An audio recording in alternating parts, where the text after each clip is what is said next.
Welcome to the Answers Yes podcast, where we interview some of the most interesting people that have said yes to opportunities in their life. We hope that through these stories, you can learn to create your own destiny by saying yes along the way. Join us as we explore the new series covering topics such as passion, integrity, and hard work. I'm your host, Jim Riley, and I hope you enjoy these interviews as much as I do. I believe that everyone has an important message worth hearing. Hello, welcome back to the show. Thank you again for all the wonderful comments. I'm getting a lot of feedback on Instagram, so thanks for following me there. I haven't been putting a lot of messaging on there, been really focused on getting back to school. I've had the pleasure recently to start teaching 3 hours a week at my children's private school, and I'm teaching on entrepreneurship and business leadership, and it's been a blast. Those high school minds just soak it all in, and I feel like I can maybe add a difference in the decisions they're making in their life. And this is, of course, an extension of our Young Entrepreneur Syndicate, where we teach entrepreneurs how to get started in their businesses and hopefully give them some good direction and advice, because we paid the dummy tax so they don't have to. Say that a few times. And with that being said, I've got Samantha Hartley on the line today. Good morning. Thank you for being on the show. Thank you so much for having me, Jim. You don't know this, but my favorite word is actually yes. And so when I saw the name of your podcast, I was so excited. And as you heard, I've been binge listening since then. So I'm excited to be here today. How can you say no, right? Right. I have a great client. She sent my wife it's like a summer straw hat, for being out by the pool and stuff like that. But it said yes in big, bold letters. She's like, I couldn't help but buy this for your wife. I knew she had to have it. Whatever the question is, the answer is yes. Yeah, it does get addictive. But and by the way, we've talked before about not everything can be a yes. So we want to find our yeses and what makes the most sense to us. And Samantha, if you don't mind, could you tell us about some of your yeses to your life or how you got started? Because ultimately, I want to talk about your podcast and where you're at today. But let's get a little background from you. Thank you. I was asking my husband, you were discussing this over the weekend because I think it's such a great topic. And I was saying, what are our big yeses? So you sparked a conversation in our home already. And he mentioned, I grew up in Arkansas in a military family, and it was kind of not the place for me. I felt like kind of a fish out of water there. And it was really hard for me to find, we would call it nowadays, like find your tribe or find your people or find a lot of people like you. And I was really in the kind of the arts community, so in theater. And my first yes, I had taken the ACT, and as part of that, you register to get all these catalogs from colleges that you might be interested in going to. And so I'd get all this mail, and one arrived one day, and it was the catalog for Sarah Lawrence College. And I opened it, and I just had like one of those monumental yeses, like I'm sure you talk about on the show. Just the life-changing, like, oh my God, I'm going here. And I told my mom, here's where I'm going to college. And she said, how much is it? And I told her how much it was. And she said, well, and I said, I'm going. So we figured it out and got me there. And the funny thing is, years later, I when I was applying to business schools, they didn't really understand. I was applying in Europe, and they didn't really understand that Sarah Lawrence didn't have tests or grades or majors.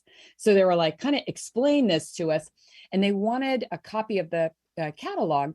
So I got that catalog that I'd originally gotten way back then.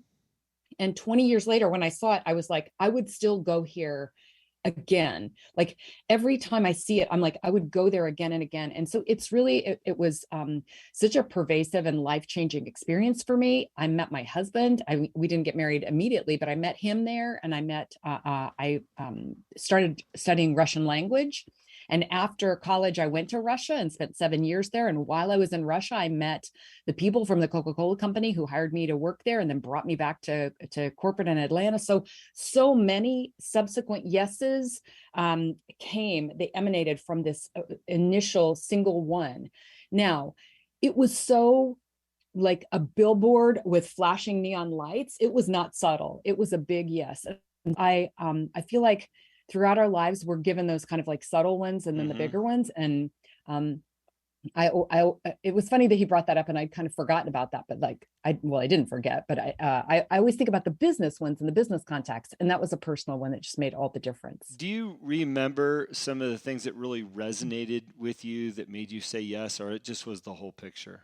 it was a vibe. It was, I mean, it's as woo as you can get. There was a picture on the back cover of a woman sitting on top of a roof at the campus, like typing on a typewriter. And Uh-huh. I was like, I want to be in that picture.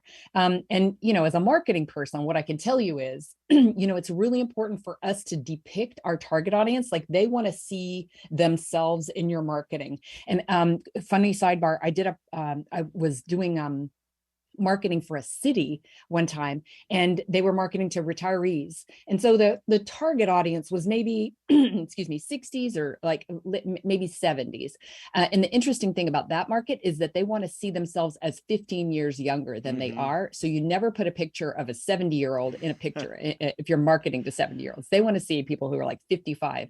But I saw myself in that picture, and I don't think I ever sat with a computer on that roof ever and typed anything, but I just wanted to be there. If you ever write a book, that better be the cover of your book. I sure will. Yeah, I'll go back and retrieve that image and like put it on the vision board. Right. When you think about it, because you don't have a specific thing that attracted you to that, it was just the whole picture. Oftentimes our instincts are right. Our first thought is right. Yeah. And I think we dismiss that so often, because like, oh, that's not really what I meant. But in actuality, your mind's going to give you exactly what you want when you need it. Absolutely. And I've heard you on the show talk about spirituality and intuition and things like that. And a lot of what I do is actually work with my clients to tune into that voice. And I'll tell you how it comes up in business stuff is like, should I work with this person? Should I take this client? Should I hire that person? Should I do this next thing? Like a lot of those decisions really come down to a gut feeling. Yes, we can lay out the logic of it, but long before our brain is working on logic, we've gotten that intuitive hit. Malcolm Gladwell writes about it in his book, Blink. We've gotten that intuitive hit already. And so the key is to extend that moment so that it's not like a flash that comes and goes away. It's like, can you elongate that moment of inner knowing and really go like, whoa, okay, I heard that. Yeah. And identifying that you do have that power and strength and wisdom inside you and to trust those instincts. I mean, they talk about like crime, for example. Most people that have been, I wanted to use the word abducted, but somebody's come after them or physical harm, their instinct instantly kicks in and then they second guess it. Yeah. Yeah. If yes. we got to stop second guessing ourselves.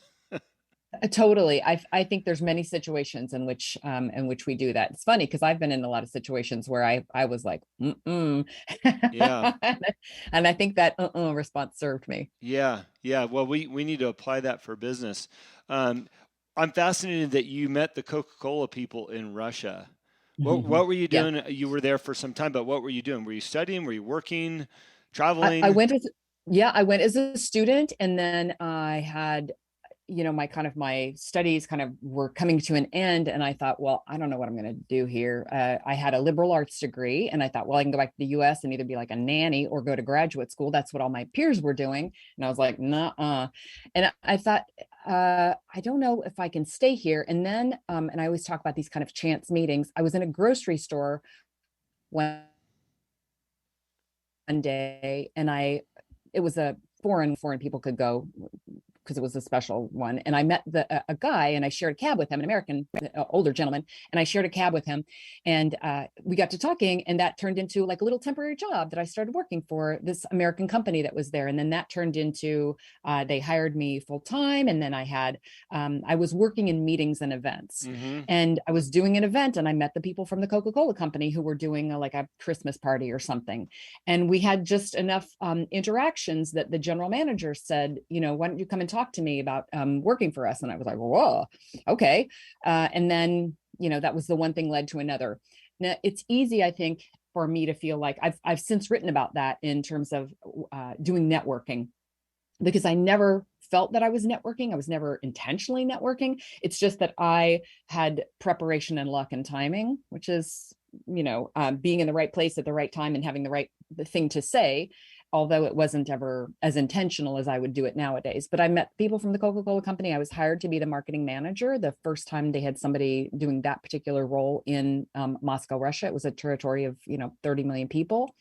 And I was with the company for 3 years in the field, doing all kinds of just like basic marketing, guerrilla marketing, all those kinds of things.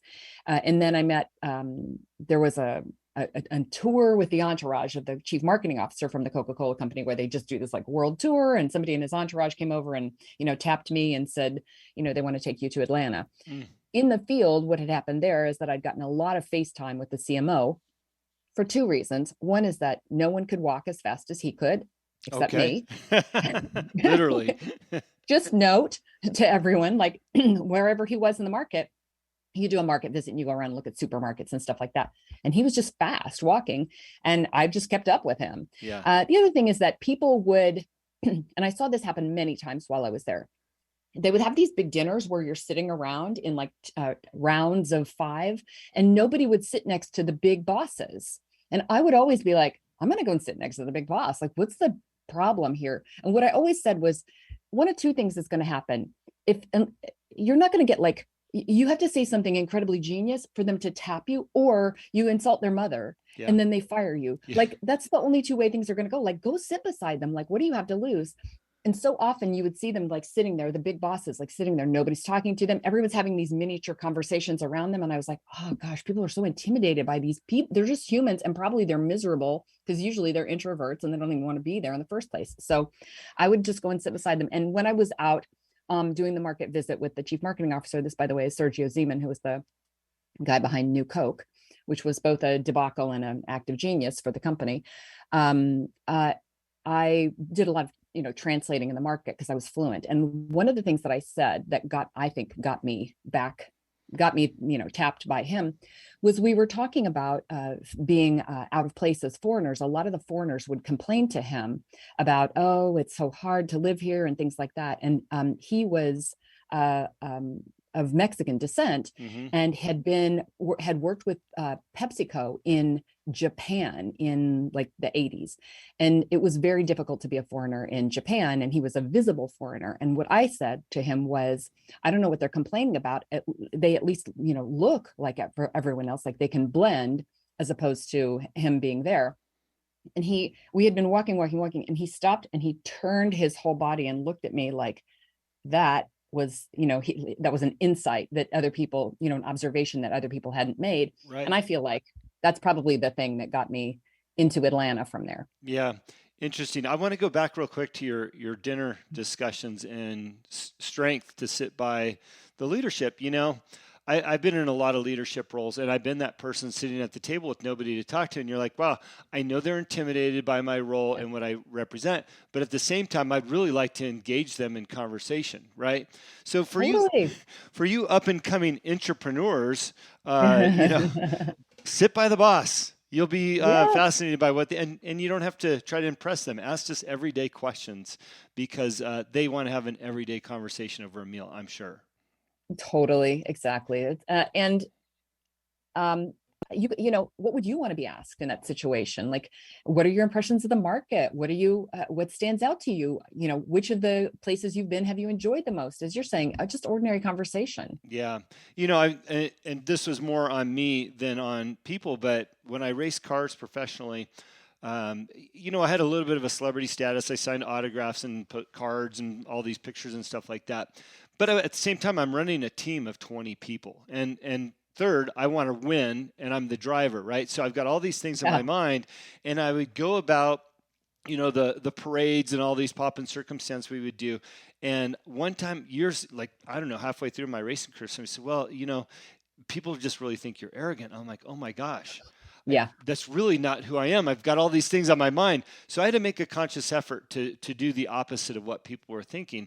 And it's also another trap that we can get into. We get so focused on our job that we forget that there's people around us. So 2 lessons there. I figure I'd throw that one out there. Totally. I love Coca-Cola, and they have such a wonderful history and beginnings. And I know you spent a while there in a very important role. What's fascinating to me, first of all, is You're working your tail off. You're not that old.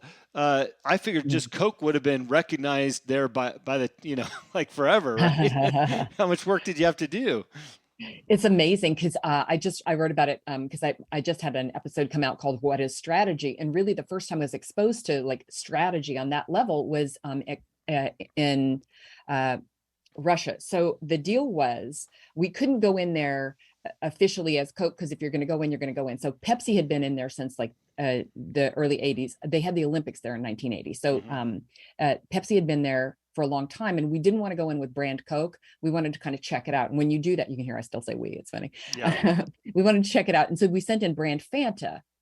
Right. And so Fanta, everybody knew Fanta and everybody drank Fanta, and that was really popular. And so when we came in with Coke, there was this massive launch of it. And people, of course, knew the brand, but the alphabet is different. So they didn't know how to pronounce it. A C in Russian is an S, is pronounced like an S. So people would call it Sosa Sola because it just looked, that's how it looks. So we had to totally just introduce it. And it was a greenfield market.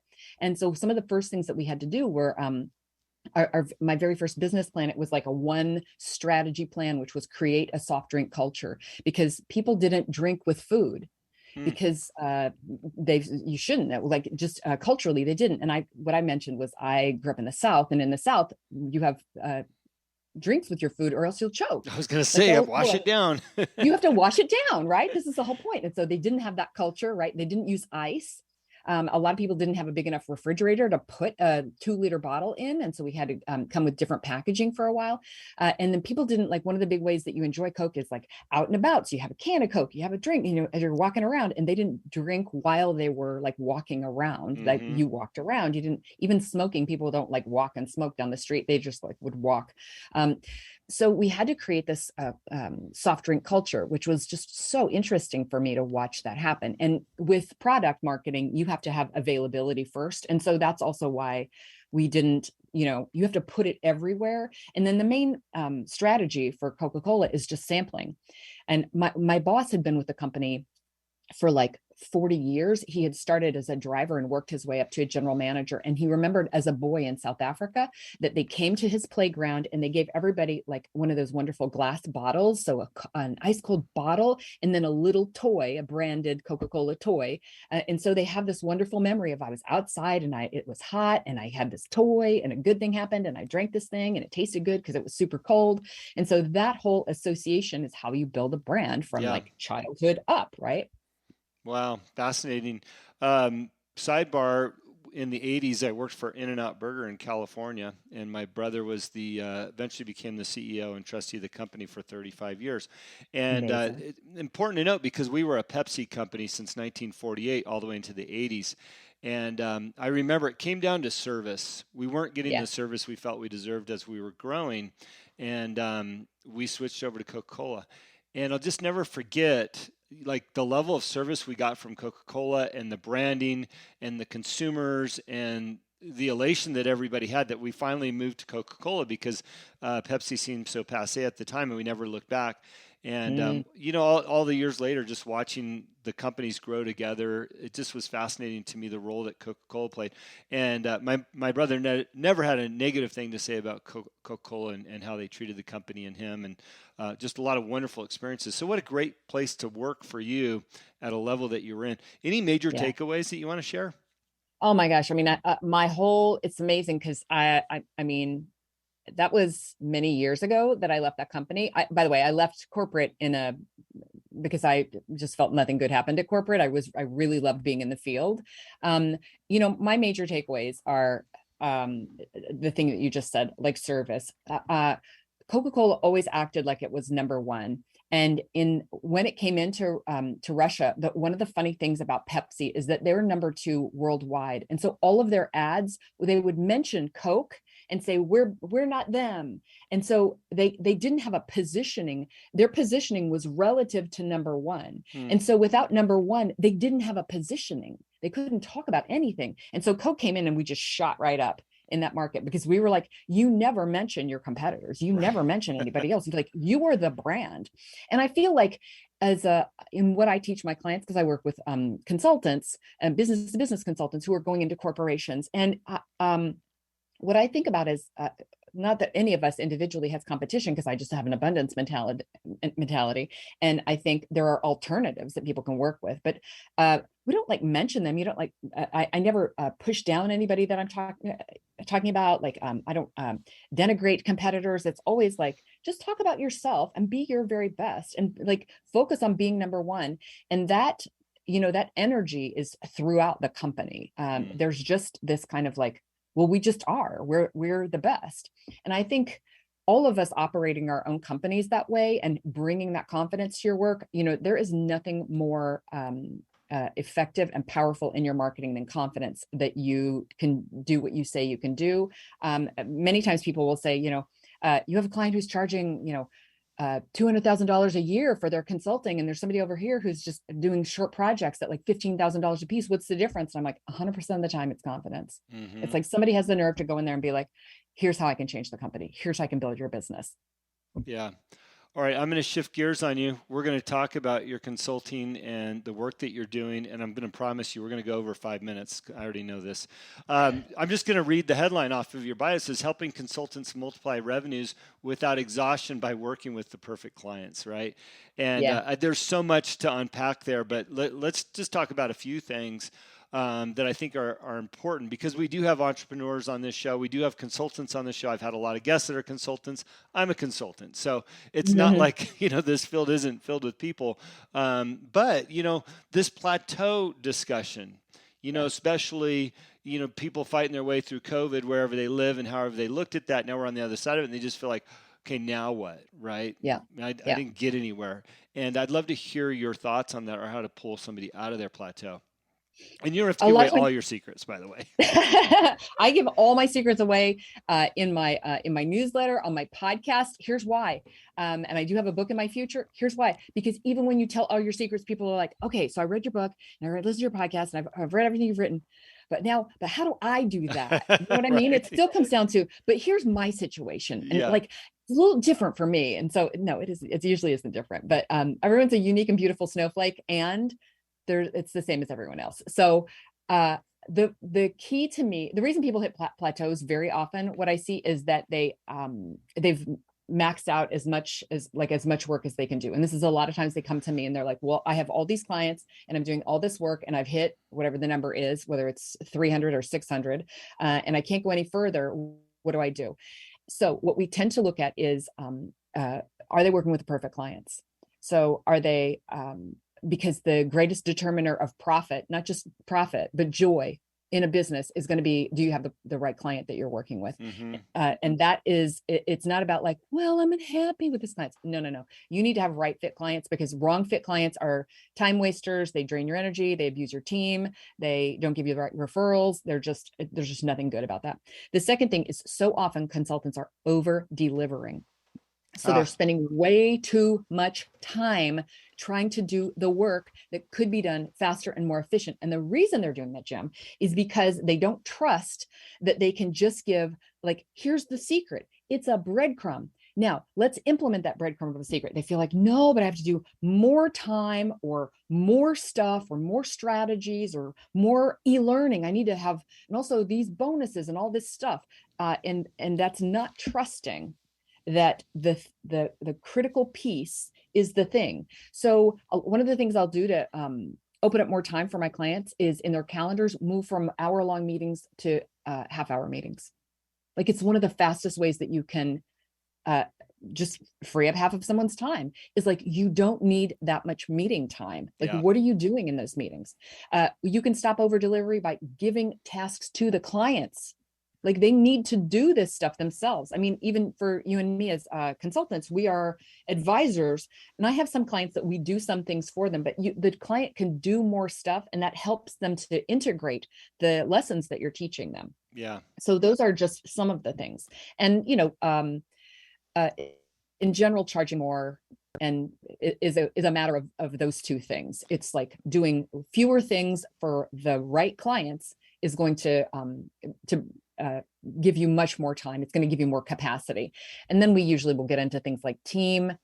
A lot of times people don't trust a team to be able to come in and help, or they're not sure which parts of this they can delegate, or they're doing an intuitive process which is inside of themselves, and they need to extract that from themselves. It's a signature system usually, but like, what is my process? Can I extract that? And then can I programize or productize that information so that somebody who isn't me can deliver it, a team member, the clients themselves, or something like that. So those are just a few of the ways that I'm helping bust through that plateau. And it's so brilliant too. By the way, I worked with David Meltzer for years as my consultant. I think we all need coaches. Dave gives you 15 minutes.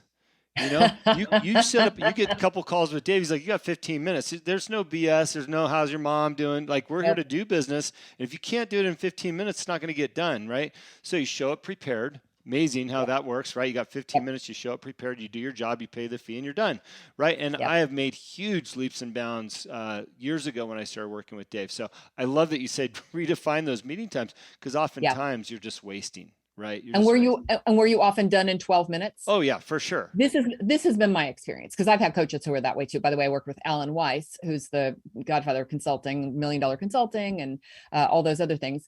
And he does the same thing. He's like, our meetings will be between 12 and 20 minutes. That was my first thing. I was like, oh, not an hour, between 12 and 20 minutes. And we were done in 12. Yeah. I mean, he's efficient. I'm efficient. As you said, like, if you're prepared, you come in, you're like, here's my questions. He's like, here's your answers. I was like, okay, bye. Okay, good talking to you. Good, go implement. $1 per minute, but at the same time, why waste the time? I'd rather have the minutes back and go do the job, right? Yes, with the results, and that's what the clients want. The clients want the results. They don't want to sit around and feel good with you in a meeting. I think part of this discussion, it's important to know, and I'm sure you would probably agree with this. A lot of times we don't charge what we should charge. And like you said, we over deliver. I think that comes from a lack of confidence in our experience and what we're bringing to the table. So we figure like, we'll just give them a whole bunch. But like you said, that little teeny crumb is worth every penny probably that they're paying, and then some. I always have my clients look back at, like, what was the thing you did that made all the difference? Not all the things you did, but what do you feel like was the critical difference maker? And at the end of every coaching call, I'll say, what was the biggest takeaway from this call? And then I hear for them that what thing stands out to them. So it's a great way for all of us to, like, we need to understand on our own what our value is, what the client's value, and what thing worked. I'm very often surprised. I'm like, dang, that was it. Okay, cool, good. Yeah, sometimes it's a little thing. Can you talk about retention a little bit? I think that's another area. Obviously, if you got the wrong client, you should move on and get with the right client. But what about retention? Let's say you've got a client you like, but you're worried about retaining them because maybe your job's almost done. It's time to give another spark, or do we just suggest moving on? I think one thing that happens is that our clients pull our genius through us. Like I have a client right now who had a 1-year program that she was taking in. And then what she saw was at the end of the year program, well, as she was coming up on the end of it, she was saying like, oh, wow, like I actually see the next iteration of this. I see year 2, and now I'm starting to see year 3. So it may not be apparent to us in the beginning. Like, I don't want us to just stay with a client, because I call it, sometimes we want to addict them to us. You want to addict them to working with you, year after year after year, as long as we're continuing to mutually benefit from that relationship. So the first thing is, I'm extending my clients' engagements from like a 3-month thing, which a lot of people do, like project based. Here's a 3-month project we'll do, and then they do the thing and then they're gone, and it's a one-off. And one-offs are ineffective and expensive.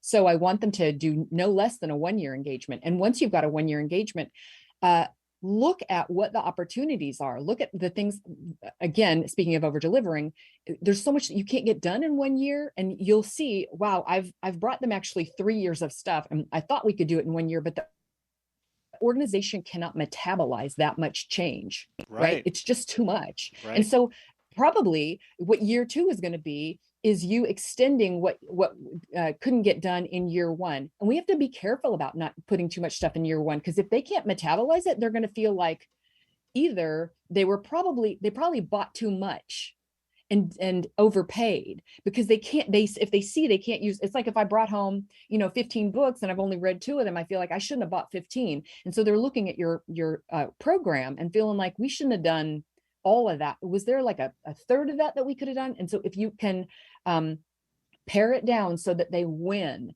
They experience wins the whole time, and it's just enough. It's just enough course and content for them, just enough change for them to metabolize. Then you can look at what you can do in the following years. And by the way, don't start looking at that at like month 11 and a half. Start thinking about that and seeding the future in the beginning. So I have a client who, one of the things that I taught her to how to sell this was in the engagement or in the sales meeting. You want to say, well, the things that you're looking about doing, that's pretty much a 3 to 5 year time horizon. But what we would do in the first year is this. So she's already seeded the future, and that's where that retention starts. Right. Yeah. You know, people often don't do that. You, like you said, it's month 11. Like, oh, what are we going to offer next? You know, I'm building out a curriculum for my class, but I'm already building out year 2 as I'm building year 1, because like this goes now, but this is advanced. Let's move that to year 2, because you have to look down the road. You know, Samantha, that's my wife's name, so it's easy to have a smile on my face when I'm talking to you. I could probably talk to you all day, and we're almost at the 30-minute marker. I want to leave something for people to come back for. And if you can give us your website, I'll put it in the show notes. But I'd love for people to seek you out and get onto your newsletter blast, right, and get some more education from you and everything that you're doing. So if you don't mind, give us a couple ways we can get a hold of you. Sure. Well, you can find my podcast anywhere. It's on YouTube as a video podcast, and on all of the other places, Apple and Spotify. It's called Profitable Joyful Consulting. I also have a Facebook group of the same name, just to keep it consistent. And then my website is SamanthaHartley.com. It's just my name. And I'll make a special page for your listeners, SamanthaHartley.com/answer yes. And I will put some goodies there for you. I loved your question about retention. I'll make sure that I put something in there about that. But I have a guide called the Definitive Guide to six-figure clients, six-figure engagements. And that to me is because so many consultants are like, and they may even have six-figure engagements, but like, how do I build a business in which I layer the six-figure engagements? So that guide is there. Yeah. That's where to find me. It's wonderful. And I love the title of your podcast because, well, we want to be profitable, but we should also be joyful too, right? If I wanted to be only profitable, I want to stay back at corporate. I'd also like to be joyful. You know, I say that a lot because I live in Montana. So if I wanted to make money, I would have stayed in California, but I want to be with my kids and do what I'm doing. Thank you so much for your time and your dialogue. I know I consumed a lot of it with your discussion about Coke, but I just think it's a fascinating company, a wonderful foundation for what you're doing now, obviously. And we ended it with some good stuff for our listeners too. So thank you so much. It was a great conversation, Jim. I love your podcast. Thank you. Thank you for listening to today's show. It is my pleasure and honor to interview all of the guests that have been on the Answer is Yes podcast. If you have enjoyed the show, please go on iTunes and subscribe, give a rating, or simply tell a friend about the show. We also believe in the message of our guests and the positive influence of their stories.